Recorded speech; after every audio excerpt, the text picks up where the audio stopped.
वफादारी, एक ऐसा शब्द जिसे हम सब सोचते हैं कि हम समझते हैं, पर क्या सच में ऐसा है?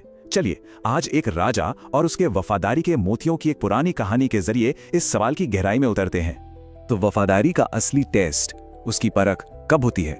जब सब कुछ आसान हो, सब ठीक चल रहा हो, या उस एक पल में जब एक मुश्किल फैसला लेना हो? ये कहानी हमें इसी सवाल के सामने लाकर खड़ा कर देती है।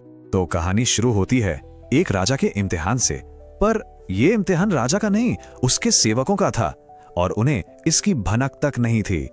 चलिए कल्पना करते हैं, एक राजा का दरबार सेवकों से भरा हुआ, लेकिन उन सब के बीच एक सेवक था, बिल्कुल अलग।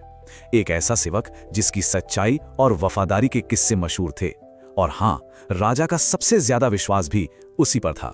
तो होता क्या है, एक दिन राजा अपने जुलूस के साथ निकलता है। एक पतली सी गली से गुजर रहे होते हैं, वही वफादार सेवक घोड़े पर राजा के ठीक बगल में। और तभी अचानक एक जोर की आवाज आती है।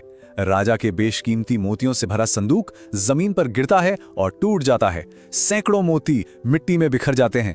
लेकिन असली ट्विस्ट तो अब आना बाकी था। असली झटका तो तब लगा जब राजा ने कुछ ऐसा कहा जिसकी किसी ने कल्पना भी नहीं की थी। और बस यही था वो पल, वो चुनाव का क्षण। एक तरफ दौलत, दूसरी तरफ फर्ज। सेवकों के सामने एक ऐसी दुविधा थी जिसका फैसला उनके किरदार को तय करने वाला था। राजा जोर से कहता है, जाओ उठा लो सारे मोती, मुझे अब ये नहीं चाहिए।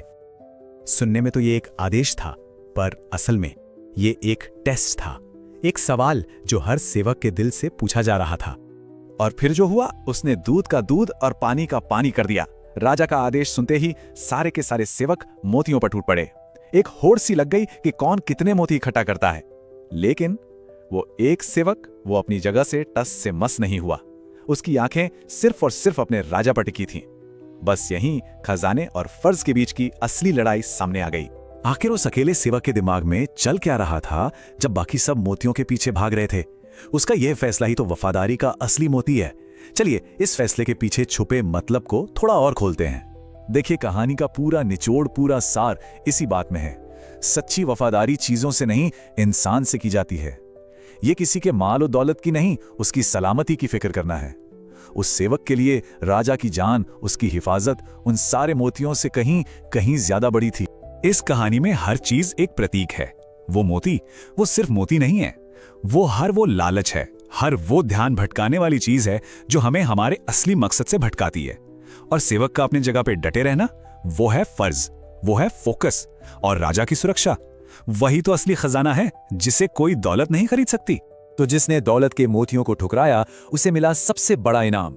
राजा ने उसकी इस अटूट वफादारी को पहचाना और उसे उन बिखरे हुए मोतियों से कहीं ज्यादा कीमती तोहफों से नवाजा, क्योंकि उस एक सेवक ने साबित कर दिया था कि वो असली कीमत जानता है। लेकिन ये कहानी सिर्फ एक राजा और सेवक की थोड़ी है, कहीं ना कहीं ये हम सबकी कहानी है। तो सवाल उठता है कि इस कहानी का असली मतलब क्या है, हमारे लिए इसमें क्या सबक है? सैकड़ों में से सिर्फ एक। जरा सोचिए इस बात पर। इतनी भीड़ में सिर्फ एक शख्स था जो दौलत की चमक के पार देख पाया। यह नंबर हमें बताता है कि असली कीमत को पहचानना कितना मुश्किल और कितना जरूरी है। और अब आखिर में यह सवाल हम सब के लिए है। हमारी जिंदगी में वो मोती क्या है?